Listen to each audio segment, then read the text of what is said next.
Welcome to Quick Solution. In this video I'm going to show you how to add friends in WhatsApp.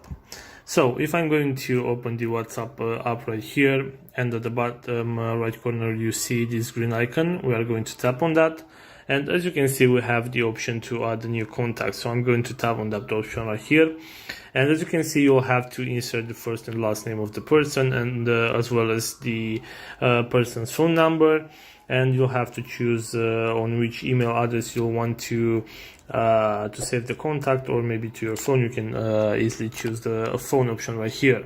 So after you do that, you'll just have to hit the save button, and if you go back right here, you would be able to hit the search icon right here and search for the person's name that you already added a few moments ago, and then you can start chatting with them. So guys, this is all for today. I hope you enjoyed this video. If you did, don't forget to like and subscribe to the channel for more videos like this one.